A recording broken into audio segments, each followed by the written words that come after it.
இயேசுவுக்கே புகழ். இன்றைய இறைவார்த்தைகளை சுருக்கமாக தியானித்து ஜெபிப்போம். இன்றைய முதல் வாசகம் கூறுவது, இஸ்ரவேலர்கள் தங்களுக்கு ஒரு அரசரை தரும்படி கடவுளிடம் தீவிரமாகவும் பிடிவாதமாகவும் கேட்டபொழுது, கடவுள் தாம் தேர்ந்தெடுத்த மக்களின் உலக பார்வைக்கு ஏற்ப சென்று அவர்களுக்கென ஒரு அரசை உருவாக்க அனுமதிக்கிறார் என்று பார்க்கிறோம். மக்களின் தேர்வுகள் தவறாக இருந்தாலும் அவர்களின் சுய விருப்பத்தை ஃப்ரீ வில் அனுமதிக்கிறார். இது நம்முடைய வாழ்க்கையிலும் நடக்கும். இங்கு வாழ்க்கை ஒரு நல்ல ஆசிரியர் என்பதால் மக்கள் ஒரு நாள் தன்னிடமே திரும்புவார்கள் என்று கடவுள் அறிவார். இஸ்ரவேலரின் மிக சிறிய குலமான பென்யமீன் குலத்தை சார்ந்த சவுல் என்ற இளைஞர் அநேகமாக தனது சிறந்த உடல் தோற்றம் மற்றும் கம்பீரமான உருவத்திற்காக தேர்ந்தெடுக்கப்படுகிறார். பக்தி மற்றும் தாழ்மையின் அடிப்படையில் கடவுளால் தேர்ந்தெடுக்கப்பட்ட இறைவாக்கினரான சாமுவேலுக்கு சவுல் எந்த வகையிலும் நிகரானவராக இருக்கவில்லை. சாமுவேல் இஸ்ரவேலின் முதல் அரசராக சவுலை திருப்பொழிவு செய்கிறார். இறைவாக்கினர் சாமுவேலின் புத்தகத்தில் கூறப்பட்ட மக்களின் தேர்வுக்கு மாறாக ஒரு அரசர் வேண்டும், எப்படி இருக்க வேண்டும், எங்களுக்கு போதும், அந்த நீதிபதிகளுடைய ஆட்சி போதும், உலகம் சார்ந்த ஒரு அரசர் எங்களுக்கு வேண்டும் என்ற தேர்வுக்கு மாறாக புதிய ஏற்பாட்டில் மனித உருவில் வந்த கடவுளான இயேசு, அவரும் அரசர்தான், ஆனால் ஒரு ஏழையான அரசராக வருகிறார். அவர் எந்தவித பாரபட்சமும் அல்லது பாகுபாடும் இல்லாமல் தனது சீடர்களையும் தேர்ந்தெடுக்கிறார் என்று பார்க்கிறோம். அனைவரும் அவருக்கு சமமாக பிரியமானவர்கள் மற்றும் அன்பானவர்கள். அனைவரும் கடவுளின் அன்பான பிரசன்னத்திற்கு அழைக்கப்படுகிறார்கள். இதில் ஒரு பாகுபாடு இல்லை. உண்மையில் அக்கால மற்றும் இன்றைய தரங்களின்படி மிகவும் கேள்விக்குரிய பின்னணியில் இருந்து அவர் தம் சீடர்களை அழைக்கிறார் என்று பார்க்கிறோம். எழுத்தறிவற்றவர்கள், ஏழைகள், மீனவர்கள், வரி தண்டுபவர்கள், அறிவாளிகள் போன்றோர். இன்றைய நற்செய்தி மார்க்கு 2வது அதிகாரம் 13 முதல் 17 இறைவார்த்தைகளில் கூறுவது, இயேசு வரி தண்டுபவரின் இடத்திற்கே சென்று அல்பேயுவின் மகனான லேவியை, அதாவது நற்செய்தியாளரான மத்தேயுவை தனது சீடராகும்படி அழைக்கிறார் என்று நமக்கு சொல்கிறது. வரி வசூலிப்பவர்கள் யூதர்களாக இருந்த போதிலும் அவர்கள் துரோகிகளாகவும் பாவிகளாகவும் கருதப்பட்டார்கள் என்பதை நாம் அறிந்திருக்க வேண்டும். ஏனெனில் அவர்கள் வெளிப்படையாக ரோமை ஆட்சிக்கும் அதிகாரத்திற்கும் கீழ்ப்படிந்தவர்களாக இருந்தனர். மேலும் அவர்களில் சிலர் ஊழல் செய்து வரிகளில் ஒரு பகுதியை தங்களுடைய சொந்த நலன்களுக்காகவும் பயன்படுத்தி கொண்டிருந்தார்கள். மத்தேயு தனது வாழ்க்கையை முழுமையாக வாழவில்லை என்று நாம் கற்பனை செய்யலாம். அவர் செல்வராக இருந்த பொழுதிலும் அவருடைய வாழ்க்கை பாவங்கள் நிறைந்ததாக இருந்திருக்கலாம். அவரை சுற்றியிருந்த அனைவரும் அவரை வெறுக்கிறார்கள். மேலும் அவருடைய வாழ்க்கை பாதையில் ஒரு மாற்றம் ஏற்பட வேண்டும் என்று அவர் கடவுளிடம் ஜெபித்திருக்க வேண்டும். இயேசுவின் இதயத்தை மத்தேயு அறிந்து கொள்வதற்கு முன்பாகவே அவர் என்னென்ன துன்பங்களை அனுபவித்துக் கொண்டிருக்கிறார் என்பதை அறிந்திருந்த இயேசுவின் அழைப்புதான், என்னை பின்பற்றி வா, என்னை பின்பற்றி வா என்ற ஒரே ஒரு வார்த்தை. இறுதியாக ஒருவர் அவருக்கு அன்பையும் கருணையும் மன்னிப்பையும் வழங்க முடியும் என்பதற்கான போதுமான அடையாளமாக இருக்கிறது. அந்த கணமே அவர் தனது லாபகரமான வேலையை விட்டு விடுகிறார் என்று பார்க்கிறோம். ஏனென்றால் இயேசுவால் தூண்டப்பட்ட அவருடைய உள்ளத்தின் அழைப்பு தான் அவருடைய ஆன்மா நீண்ட காலமாக ஏங்கிக் கொண்டிருந்த ஒன்றாக இருந்தது. மேலும் இயேசு அவருக்கு மீட்பு, கூட்டுறவு, வழிகாட்டுதல் மற்றும் பாதுகாப்பு ஆகியவற்றை வாக்களிக்கிறார் என்பதற்கு அந்த ஒரு அழைப்பே போதுமானதாக இருக்கிறது. அவரும் அதை உண்மையாக நம்புகிறார். மத்தேயு மனமாற்றம் அடைந்த பிறகு அவர்கள் ஒரு விருந்து நடத்துகிறார்கள். அது மத்தேயுவால் ஒரு பிரியாவிடை விருந்தாக ஏற்பாடு செய்யப்பட்டதா என்பது நமக்கு தெரியவில்லை. ஆனால் இயேசு பாவிகள் மற்றும் வரி தண்டுபவர்களால் சூழப்பட்டிருக்கிறார். இவர்கள் பரிசேயர்களை போன்ற உயர்மட்ட யூத சமூகத்தால் புறக்கணிக்கப்பட்டவர்களாக இருக்கிறார்கள். பரிசேயர்கள் சடங்கு தூய்மையும் புறக்கணிக்கப்பட்டவர்களுடன் உணவை பகிர்ந்து கொள்வதை தவிர்க்கும் விருந்து உபசரிப்பு முறைகளையும் கடைபிடித்தார்கள் என்பதை நாம் அறிவோம். ஆன்ம நோயால் பாதிக்கப்பட்ட ஏழை ஆன்மாக்களையும் பாவிகளையும் தேடி மண்ணுலகிற்கு வந்த ஆன்ம மருத்துவர் தாமே என்ற உண்மையை இங்கு இயேசு அழகாக பதிவு செய்கிறார். அவர் பரிசேயர்களிடம் மட்டுமல்ல, நம்மிடமும் ஓசியா இறைவாக்கினரின் இறைவார்த்தையை அறிவிக்கிறார். ஓசேயா 6வது அதிகாரத்தில் 6வது இறைவார்த்தை சொல்கிறது, உண்மையாகவே நான் விரும்புவது பலியை அல்ல, இரக்கத்தையே விரும்புகிறேன் என்று. ஆகவே இரக்கம்தான் இங்கு பிரதானமாகிறது. இதை கவனமாக படித்து புரிந்து கொள்ளும்படி அவர் பரிசேயர்களை மட்டுமல்ல நம்மையும் கேட்கிறார். எனவே சடங்கு பலிகளை தவறாமல் பின்பற்றி தேவாலய ஆராதனைகளில் கலந்து கொண்டு நம் வட்டாரத்தில் உள்ள அனைவருக்கும் நாம் தெரிந்தவர்களாக நம்மை நாமே நேர்மையானவர்கள் என்று மார்த்தட்டி கொண்டிருந்தோம் என்றால் நமக்கு இன்றைய வாசகம் ஒன்று கூறுகிறது, ஒருவேளை நமக்கு இயேசு தேவையில்லை, நம்முடைய வாழ்க்கை நமக்கு போதுமானதாக இருக்கிறது. இயேசுடைய தெய்வீக கருணை பொழிந்து கொண்டே இருப்பதால் அவர் பாவிகளின் உடைந்த ஆன்மாக்களை தேடிக்கொண்டிருக்கிறார் என்பதை நாம் உணர வேண்டும். இத்தகைய வார்த்தைகளின் மத்தியில் முதல் வாசகம் நற்செய்தியும் நமக்கு கூறுவதன் இடையில் இன்று நாம் என்ன கற்றுக்கொள்கிறோம் என்பதை ஒரு 2 கருத்துக்களாக பார்ப்போம். முதலாவது கருத்து, இது என்ன பாடங்கள் என்று பார்ப்போம். முதலாவதாக ஒரு அற்புதமான அழைப்பு. இயேசு நம்மை அழைக்கிறார், என்னை பின்பற்றி வா என்று அழைக்கிறார். அது நற்செய்தியாளர் மத்தேயுவாக இருந்தாலும் சரி, அல்லது புகழ்பெற்ற புனித துறவியான வனத்து அந்தோணியாராக இருந்தாலும் சரி. வனத்து அந்தோணியார் ஏறக்குறைய 300 முதல் 350 வருடங்கள் மத்தேயுவுக்கு பின்பாக அல்லது இயேசுவுக்கு பின்பாக வாழ்ந்தவர், எகிப்தில் வாழ்ந்தவர். அவருடைய இறப்பின் திருவிழாவை நாம் இன்று கொண்டாடி கொண்டிருக்கிறோம். அவரை நினைத்து நாம் இறைவனுக்கு நன்றி சொல்லிக் கொண்டிருக்கிறோம். இவர்கள் இருவருமே ஒரு வகையில் ஒரே வகையான அழைப்பை பெற்றவர்கள்தான். இயேசு அழைக்கும் அந்த தருணத்தில் நாம் தற்போது செய்வதை விட ஒரு பெரிய நோக்கத்திற்காகவே அந்த அழைப்பு என்பதை நாம் அறிந்து கொள்ள வேண்டும்.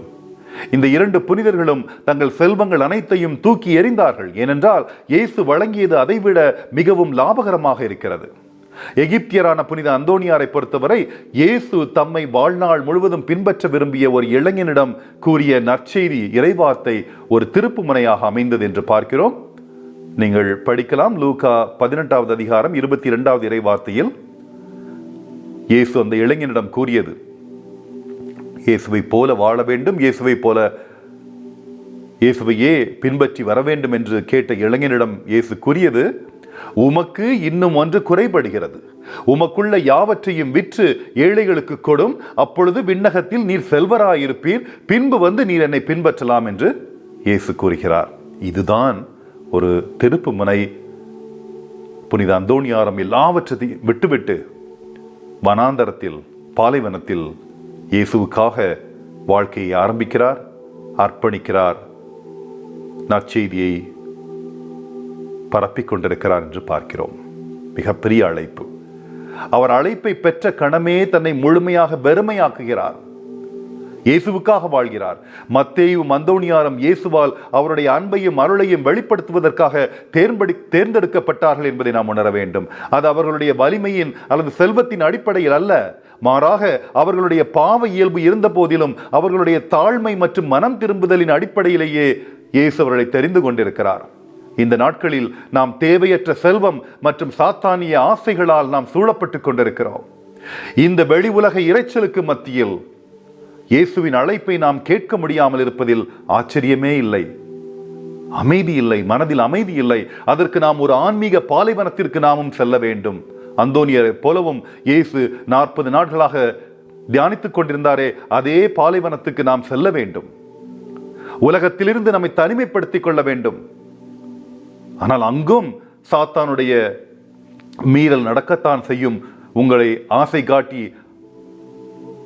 வழிமாற்றம் செய்வதற்கு அவன் முயற்சி எடுத்துக்கொண்டுதான் இருப்பான். ஆனால் நமது உறுதியான மன உறுதியால் சாத்தானிய ஆசைகளை எதிர்த்து போராட வேண்டும், இயேசுவை போல, அந்தோனியாரை போல. மேலும் அவருடன் மட்டுமே, இயேசுவுடன் மட்டுமே, கடவுளுடன் மட்டுமே நாம் உறவு கொள்ள வேண்டும். நினைவில் கொள்ளுங்கள், நீங்களும் நானும் அவருடைய சீடராகவும் புனிதராகவும் இன்றும் அழைக்கப்பட்டிருக்கிறோம். ஒரு அழகான பழமொழி உண்டு, கடந்த காலம் இல்லாத புனிதரும் இல்லை, எதிர்காலம் இல்லாத பாவியும் இல்லை என்று. கடந்த காலம் இல்லாத புனிதரும் இல்லை, எதிர்காலம் இல்லாத பாவியும் இல்லை என்று. ஆகவே நீங்கள் பாவியாக இருக்க விரும்புகிறீர்களா அல்லது புனிதராக வாழ விரும்புகிறீர்களா? தேர்வு உங்களுடையது. இயேசுவின் அழைப்புக்கு இங்கு காலாவதி கிடையாது. உணருங்கள், வாழுங்கள். இதுதான் முதல் சிந்தனை. இரண்டாவது பாடமாக இயேசு மத்தேயுவுக்கும் நமக்கும் செய்தது போலவே நாமும் சமூகத்தில் உள்ள தேவையற்றவர்களையும் ஒதுக்கப்பட்டவர்களையும் இறைவனுடைய அன்பினாலும் கருணையினாலும் இரக்கத்தினாலும் அணுகி அவர்களுக்கு இயேசுவின் குணப்படுத்துதலையும் சமாதானத்தையும் நாம் கொண்டு வர வேண்டும்.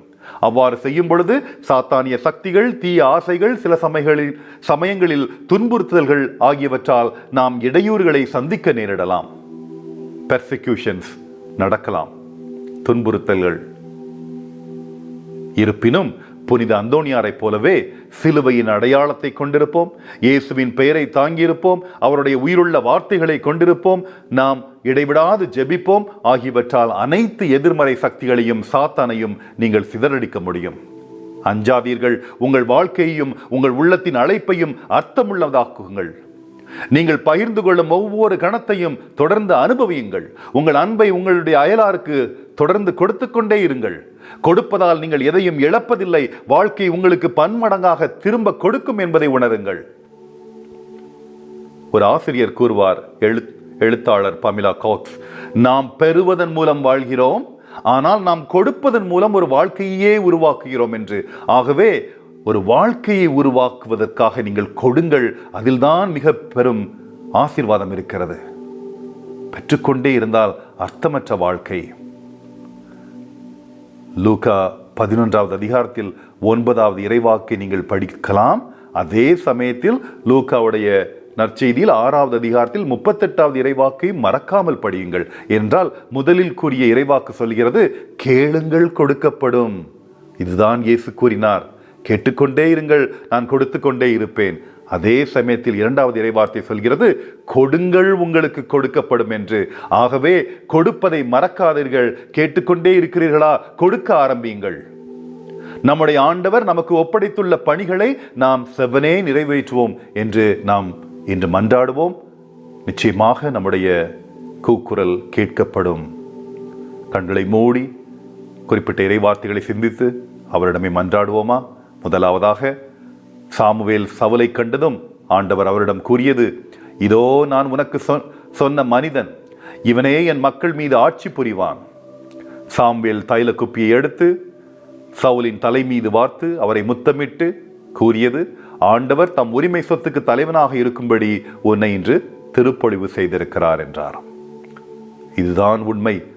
அரசரோ அரசியல்வாதியோ, கடவுள் அவரை திருப்பொழிவு செய்ய வேண்டும். அப்பொழுதுதான் இந்த நாடு வளம் பெறும், மக்களுடைய வாழ்க்கையும் வளம் பெறும் என்று 1 சாமுவேல் 9வது அதிகாரத்தில் முதல் இறைவாக்கும் 10வது அதிகாரத்தில் 1வது இறைவார்த்தையும் கூறுவது. இரண்டாவதாக, திருப்பாடல் ஆசிரியர் 21வது அதிகாரத்தில் முதல் 2 இறைவார்த்தைகளில் கூறுவது, ஆண்டவரே உமது வல்லமையில் அரசர் பூரிப்படைகிறார், நீர் அளித்த வெற்றியில் எத்துணையோ அவர் அக்களிக்கிறார், அவர் உள்ளம் விரும்பியதை நீர் அவருக்கு தந்தருளுகிறீர், அவர் வாய்விட்டு கேட்பதை நீர் மறுக்கவில்லை. இதுதான் அரசருக்கு உள்ள ஆசீர்வாதம். ஆனால் கடவுளோடு அவர் ஒன்றியமாயிருக்க வேண்டும், ஐக்கியப்பட்டிருக்க வேண்டும். அப்படி என்றால் மக்களுக்காக இதையெல்லாம் கேட்கிறாரோ அவற்றை கடவுள் கொடுப்பார் என்று. லூக்கா 4வது அதிகாரத்தில் 18 முதல் 19வது இறைவார்த்தையில் படித்தீர்கள் என்றால் நமக்கு ஒரு அற்புதமான இறைவாக்கு இங்கு நிறைவேறிற்று. இயேசு நமக்கு வந்திருக்கிறார் என்று பார்க்கிறோம். ஏழைகளுக்கு நற்செய்தி அறிவிக்கவும், சிறைப்பட்டோர் விடுதலை அடைவர், பார்வையற்றோர் பார்வை பெறுவர் என முழக்கமிடவும், ஒடுக்கப்பட்டோரை விடுதலை செய்து அனுப்பவும் ஆண்டவர் என்னை அனுப்பியுள்ளார் என்று இயேசு அறிவித்ததை நாம் ஏற்கனவே சிந்தித்திருக்கிறோம். அதே சிந்தனைதான் இன்றும் இயேசு நம்மை அழைக்கும் பொழுதும் எதற்காக என்று நாம் உணர வேண்டும். மார்க் 2வது அதிகாரத்தில் 14வது இறைவார்த்தை, இயேசு அல்பேயுவின் மகன் லேவி சுங்கசாவடியில் அமர்ந்திருப்பதை காண்கிறார். அவரிடம் என்னை பின்பற்றி வா என்கிறார். அவரும் எழுந்து இயேசுவை பின்பற்றி சென்றார். ஒரு அற்புதமான அழைப்பு. அந்த மனிதரும் உடனே செல்கிறார். ஆனால் அதற்கு பின் மிகப்பெரிய வரலாறு இருக்கும், அவருடைய வாழ்க்கை வரலாறு. ஆனால் அந்த ஒரு வார்த்தை போதுமானதாக இருக்கிறது, அந்த ஒரு அழைப்பு போதுமானதாக இருக்கிறது என்று பார்க்கிறோம். மார்க் 2வது அதிகாரத்தில் 16 மற்றும் 17வது இறைவார்த்தைகள் படித்தீர்கள் என்றால், பரிசேயரை சார்ந்த மறைநூல் அறிஞர் அவருடைய சீடரிடம், இயேசுடைய சீடரிடம், இவர் வரி தண்டுபவர்களோடும் பாவிகளோடும் சேர்ந்து உண்பதேன் என்று கேட்டார்கள். இயேசு இதை கேட்டவுடன் அவர்களை நோக்கி, நோயற்றவருக்கல்ல நோயுற்றவருக்கே மருத்துவர் தேவை, நேர்மையாளர்களை அல்ல பாவிகளையே அழைக்க வந்தேன் என்கிறார். இது பெரிய நற்செய்தி. பாவிகளாய நமக்கு, நோயுற்றவர்களான நமக்கு மிகப்பெரிய நற்செய்தியை கொண்டு வந்திருக்கிற இயேசு இன்று நமக்கு மறுவாழ்வு தருகிறார் என்ற சிந்தனையோடு கண்களை மூடி ஒரு கணம் ஜெபிப்போமா? மிகுந்த அன்பும் கருணையும் நிறைந்த குணமளிக்கும் மீட்பரே எம் இறைவா, இந்த நாளுக்காக நாங்கள் நன்றி சொல்கிறோம். இந்த வாழ்க்கைக்காக நாங்கள் நன்றி சொல்லுகிறோம். பாவிகளாகி எங்களை நீர் அழைத்திருக்கிறீர். நாங்கள் ஒரு மேலான நோக்கத்திற்காக படைக்கப்பட்டவர்கள் என்று எங்களுக்கு கற்பித்திருக்கிறீர். நன்றி கூறுகிறோம் தகப்பனே. இயேசுவின் மீது நாங்கள் வைத்துள்ள நம்பிக்கையினாலும் எதிர்நோக்கினாலும் மிகவும் சவாலான மற்றும் கடினமான காலங்களை கூட சமாளிக்கக்கூடிய வகையில் நீர் எங்களை தொடர்ந்து ஊக்குவித்துக் கொண்டே இருக்கிறீர்கள், பலப்படுத்திக் கொண்டே இருக்கிறீர்கள். ஆண்டவரே, இந்த துன்பங்களை நாங்கள் சகிப்புத்தன்மையுடனும் விசுவாசத்துடனும் தாங்கிக் கொள்ள எங்களுக்கு அதிகமான தைரியத்தை நீர் என்று அளித்தருள்வீராக. ஆம் ஆண்டவரே, நாங்கள் உம்மை பின்பற்ற விரும்புகிறோம். நாங்களும் ஒரு மத்தேயுவாக, நாங்களும் ஒரு அந்தோனியாராக உம்மை பின்பற்ற விரும்புகிறோம். நாங்கள் உம்முடைய நற்செய்தியாளர்களாகவும் சீடர்களாகவும் இருக்க விரும்புகிறோம்.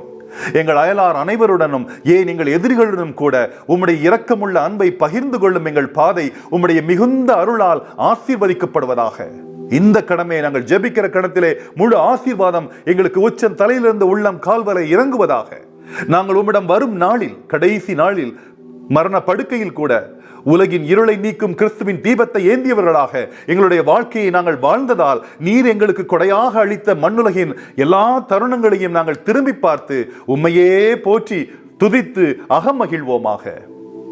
அற்புதமான வாழ்க்கையை நீர் கொடுத்தீர் என்று. ஏனென்றால் நாங்களும் கொடுத்தோம். நாங்கள் கொடுப்பதற்கு காரணம் நீர் எங்களுக்கு கொடுத்த, இந்த கொடையாக கொடுத்த, அருங்கொடையாக கொடுத்த வாழ்க்கை என்று உம்மை புகழ்ந்து போற்றுவோமாக. எல்லா புகழும் நன்றியும் மாட்சியும் உமக்கே உரித்தாக என்றென்றும் வாழ்பவரும் ஆளுகை செய்பவருமான இயேசு கிறிஸ்துவின் மகிமைமிக்க பெயரால் மன்றாடுகிறோம். ஆமேன், ஆமேன், ஆமேன்.